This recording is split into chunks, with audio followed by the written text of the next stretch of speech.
So a car bomb, right at a national symbol, and in a city that's already seen so much violence. Today, we're going to break down the official investigation into the 2025 Delhi terror attack.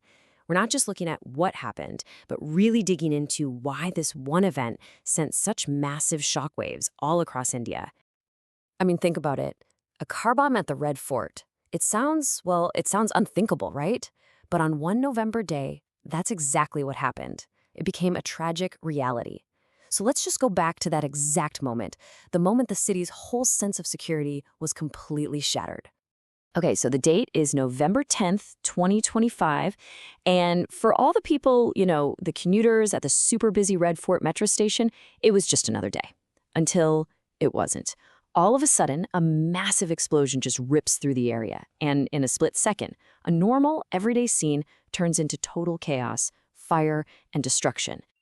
And in the immediate aftermath, one number started to come out. A number that stood for an absolutely immeasurable loss. 12. 12 people gone. Just like that. So as the smoke starts to clear, the hunt for answers is on. And let me tell you, those first few hours of the investigation were absolutely crucial. They would set the entire course for everything that came next, with authorities just racing against the clock to figure out how on earth could this have happened. And investigators, they identified the weapon pretty quickly.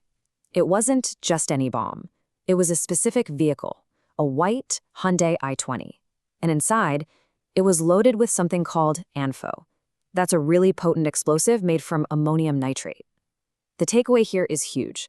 This wasn't some random act. No, this was a carefully planned, deliberate car bomb. You can imagine the official response just escalated fast. At first, the Delhi police filed the case, but almost immediately, the whole investigation was handed over to the NIA. That's the National Investigation Agency, India's top counterterrorism unit. And that move tells you everything. This wasn't being treated as just a local crime anymore. This was now officially a national security threat. And it didn't take long for the investigation to put some names out there, to put faces to the attack. First, Tariq Ahmad Malik was detained. Then Dr. Umar Mohammed was named as the person they suspected was the suicide bomber, the one driving the car. And then you have others like Amir and Umar Rashid, who were accused of being part of the whole conspiracy. Now, the charges against them were brought under something called the UAPA, the Unlawful Activities Prevention Act. And you really need to understand this part because it's key. This isn't your standard criminal law.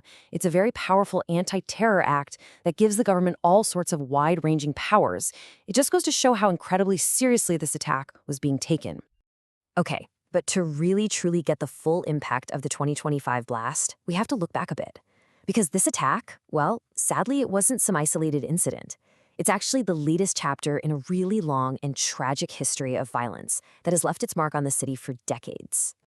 And man, the scars on this city, they run deep.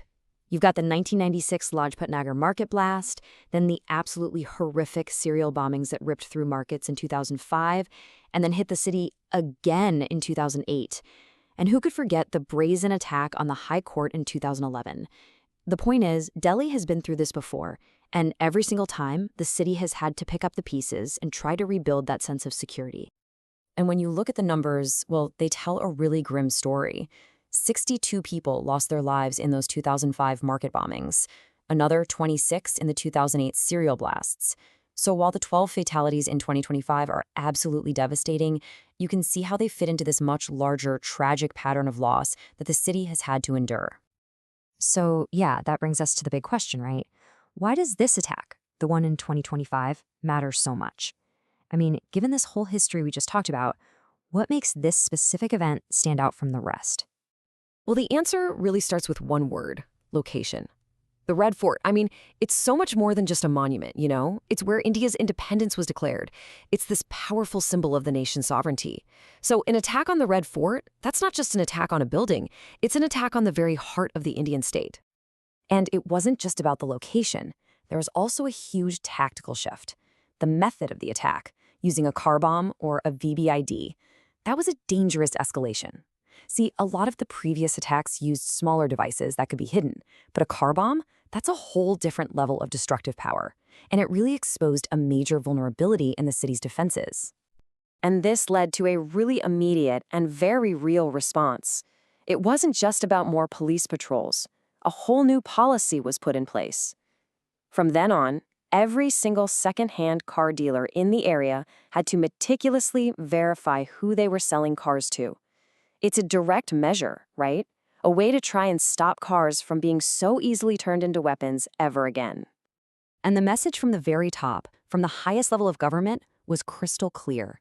When the Prime Minister said this, it wasn't just a simple promise to find who did it. No, this was a declaration that the state was going to use its full power to respond. It was a way of framing the attack not just as a crime, but as an act of war. And so, in the end, the 2025 Delhi blast leaves us all with a question that honestly has no easy answer.